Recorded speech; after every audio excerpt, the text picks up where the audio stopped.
অস্কারের অন্যতম গুরুত্বপূর্ণ বিভাগ আন্তর্জাতিক ফিচার ফিল্ম, যেখানে বিশ্বের নানা প্রান্ত থেকে জমা পড়ে সিনেমা।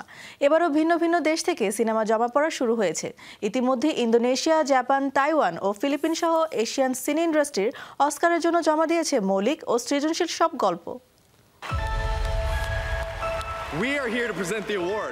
ভেনিস, টেলুরাইড ও টরন্টো আন্তর্জাতিক চলচ্চিত্র উৎসবের সমাপ্তির পর এখন দর্শকদের আগ্রহের কেন্দ্রবিন্দুতে আছে অস্কার। অস্কারের অন্যতম গুরুত্বপূর্ণ বিভাগ আন্তর্জাতিক ফিচার ফিল্ম, যেখানে বিশ্বের নানা প্রান্ত থেকে জমা পড়ে সিনেমা। শর্ট লিস্টেড 15টি সিনেমার মধ্যে একাডেমির সকল শাখার সদস্যদের পুঙ্খানুপুঙ্খ বিশ্লেষণের পর বাছাই করা হবে সেরা সিনেমা।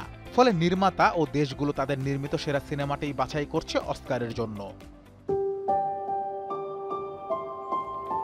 পর্যটন কেন্দ্র ও অবকাশ যাপনের জন্য পৃথিবীর অন্যতম সুন্দর দেশ ইন্দোনেশিয়া। বর্তমানে এই দেশটি থেকে উঠে আসছে মৌলিক ও সৃজনশীল গল্পের সিনেমা, যা দর্শকদের প্রতিনিয়ত মুগ্ধ করছে। এরই ধারাবাহিকতায় ইন্দোনেশিয়া থেকে এবার অস্কারের জন্য বাছাই করা হয়েছে রোমান্টিক সায়েন্স ফিকশন ঘরানার সিনেমা sore, wife from the future. এটি পরিচালনা করেছেন দেশটির তরুণ নির্মাতা ইয়ান্ডি লরেন্স। এশিয়ার আরেক দেশ জাপান থেকেও জমা পড়েছে সিনেমা। প্রশংসিত জাপানিজ নির্মাতা লি সাং ইল নির্মিত ড্রামা ঘরানার সিনেমা কোকোহু নির্বাচিত হয়েছে অস্কারের জন্য। এতে জাপানের শিল্প ঐতিহ্য প্রাধান্য পেয়েছে। সেই সাথে প্রতিদ্বন্দ্বিতা, ভ্রাতৃত্ব ও বিশ্বাসঘাতকতার গল্প উঠে এসেছে সিনেমাটিতে।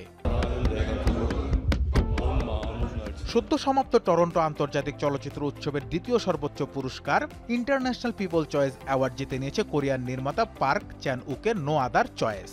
এমনকি অস্কারের সেরা আন্তর্জাতিক ফিচার ফিল্ম বিভাগের জন্য কোরিয়ান ফিল্ম কাউন্সিল থেকে বাছাই করা হয়েছে সিনেমাটি। এটি মূলত স্যাটায়ার ভিত্তিক ব্ল্যাক কমেডি থ্রিলার ঘরানার সিনেমা। ভিন্ন ধাঁচের গল্পকে কেন্দ্র করে নির্মিত হওয়ায় সিনেমাটিকে ঘিরে সংশ্লিষ্টদের আশা ও প্রত্যাশা অনেক। এছাড়াও এশিয়ার দেশ ফিলিপাইন থেকে জমা পড়েছে লাভ দিয়াজের ম্যাগেলান। এটি মূলত মহাকাব্যিক ঐতিহাসিক ড্রামা ঘরানার সিনেমা।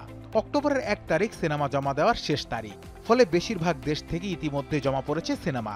এখন দেখা যাক শেষ পর্যন্ত চলচ্চিত্র জগতের সবচেয়ে মর্যাদাপূর্ণ পুরস্কারের লড়াই এগিয়ে থাকে কোন দেশ। All my life, I have dreamed. Anas Imran, showbiz tonight. In this evening